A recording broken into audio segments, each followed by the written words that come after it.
আজ নিয়ে এসেছি দারুণ স্বাদের একটি রেসিপি, পোলাও ফ্রাইড রাইস। আমরা তো অনেক রকমেরই খেয়েছি বা খাই, কিন্তু এই রকম অথেন্টিক একটি পোলাও আমরা খুব কমই খেয়েছি, গ্রিন পোলাও। আমি সোমাদির রান্নাঘরে সবাইকে স্বাগত। আমি আমার মতো করে খুব সহজ ও কম উপকরণে বানিয়ে শেয়ার করব। তার জন্য সম্পূর্ণ ভিডিওটি দেখার জন্য অনুরোধ রইল। আমার চ্যানেলে নতুন বন্ধু হলে চ্যানেলটিকে সাবস্ক্রাইব করে পাশে থাকা বেল আইকনটি প্রেস করবেন, যাতে আমার সমস্ত রান্নার নোটিফিকেশন সবার আগে আপনাদের কাছে পৌঁছে যায়। আর ফেসবুক বন্ধুদের কাছে অনুরোধ পেজটিকে ফলো করার জন্য। চলুন দেখে নেওয়া যাক রেসিপিটি। গ্রিন রাইসের জন্য প্রথমেই আমি একটা পেস্ট বানিয়ে নেব।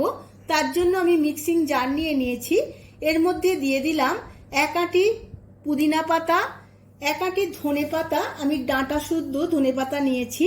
এর মধ্যে দিয়ে দেব 4টে কাঁচা লঙ্কা আর দেব 1.5 ইঞ্চি আদা।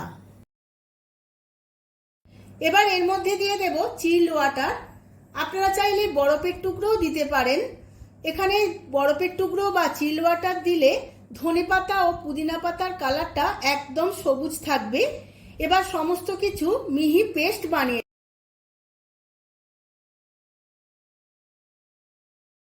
পেস্ট আমার রেডি হয়ে গেছে।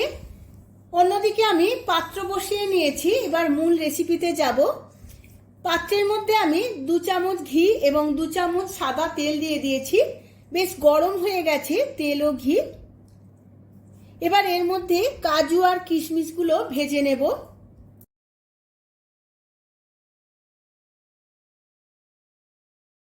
কাজু আর কিশমিশ ব্রাউন করে ভেজে নিয়েছি, এবার তুলে নেব।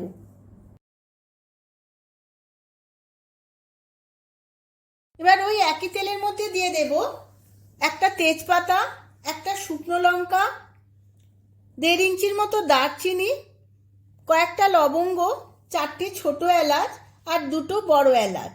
সমস্ত ফোড়নটা খুব ভালো করে ভেজে নেব।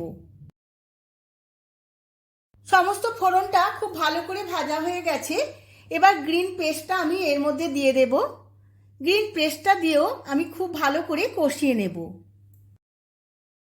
এই পেস্টটা দিয়ে আমি বেশিক্ষণ কষাবো না। এখানে আমি সম্পূর্ণ নিরামিষ পোলাওটা করছি, তাই এখানে আমি পেঁয়াজ রসুন দিলাম না। আপনারা চাইলে পেঁয়াজ রসুন দিয়েও করতে পারেন। যেহেতু আমি এই পেস্টের মধ্যে ধনেপাতা আর পুদিনা পাতা দুটোই দিয়েছি, সামান্য একটু তেতো লাগতে পারে, তাই আমি এর মধ্যে দিয়ে দেব 1 চামচ চিনি। চিনি দিয়ে আরও 1 মিনিট কষিয়ে নেব। বেশিক্ষণ কষাবো না, তাহলে কালারটা চেঞ্জ হয়ে যেতে পারে। কষানোর সময় দিয়ে দেব 1 চামচ জিরের গুঁড়ো, 1 চামচ ধনের গুঁড়ো আর 1 চামচের 4 ভাগের 1 ভাগ দেব হলুদের গুঁড়ো। সমস্ত কিছু আবারও একবার ভালো করে কষিয়ে নেব। এই সময় গ্যাসের ফ্লেমটা লোতে রাখতে হবে, না হলে নিচে লেগে যেতে পারে। মশলাটা কষানো হয়ে গেছে। এবার আমি বাসমতি রাইস 1 ঘন্টা আগে ভিজিয়ে নিয়েছিলাম। চালটা আমি এই কষানো মশলার উপরে দিয়ে দেব।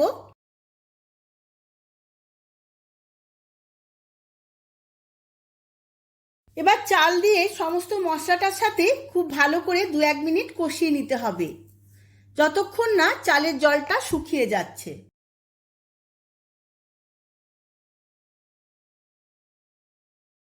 কষাতে কষাতে দিয়ে দেব 150 গ্রাম কড়াইশুঁটি। আমি এখানে অন্য কোনো সবজির ব্যবহার করলাম না, আপনারা চাইলে অন্য রকম সবজিরও ব্যবহার করতে পারেন। এবার সমস্ত কিছু আবারও 1 মিনিট কষিয়ে নেব। দেখুন বন্ধুরা, চালের সাথে মশলাটা খুব ভালো করে কষানো বা ভাজা হয়ে গেছে, জলটাও শুকিয়ে গেছে। এবার জল দিয়ে দেব। আমি এখানে গরম জল করে নিয়েছিলাম। চালের ওজন অনুযায়ী গরম জলটা আমায় ডবল দিতে হবে। এখানে 2.5 বাটি চাল নিয়েছিলাম, এখানে আমি 5 বাটি জল দেব।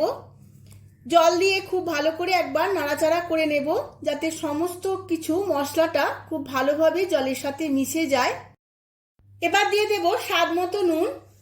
নুনটা দিয়ে আমি খুব ভালো করে মিশিয়ে নেব। তারপর চাপা দিয়ে আমি 10 মিনিট হাই ফ্লেমে সেদ্ধ হতে দেব। গ্যাসের ফ্লেমটা হাই টু মিডিয়াম রেখে 10 থেকে 15 মিনিট সেদ্ধ করে নিয়েছিলাম। জলটা অনেকটাই শুকিয়ে গেছে, দেখুন বন্ধুরা। চালটা আমার 70% সেদ্ধ হয়ে গেছে। এবার ভেজে রাখা কাজু কিশমিশগুলো ওপর থেকে ছড়িয়ে দিয়েছি। আর দিয়ে দেব শাহি গরম মশলার গুঁড়ো 1 চামচ, আর দেব ঘি 2 চামচ। এখানে আমি গাওয়া ঘি দিয়ে দিয়েছি। এবার চাপা দিয়ে আরও 10 মিনিট লো ফ্লেমে সেদ্ধ হতে দেব। 10 মিনিট পরে দেখুন বন্ধুরা কত সুন্দর ঝরঝরে হয়েছে। চালটাও 100% সেদ্ধ হয়ে গেছে। এবার আমি সার্ভ করে নেব। আমি সার্ভ করে নিয়েছি। এইরকম একটি অথেন্টিক আইটেম বানিয়ে চিকেন, মটন, পনির ও ডাল ফ্রাই যার সাথেই সার্ভ করুন, খুবই ভালো লাগবে। আশা করছি ভিডিওটা খুবই ভালো লেগেছে। যদি ভালো লেগে থাকে লাইক ও কমেন্ট করবেন, আর বন্ধুদের সাথে বা আপনজনের সাথে প্রচুর প্রচুর শেয়ার করবেন। আজ তাহলে আসি, আবার দেখা হবে পরবর্তী ভিডিওতে আরও একটা নতুন রেসিপি নিয়ে। ধন্যবাদ।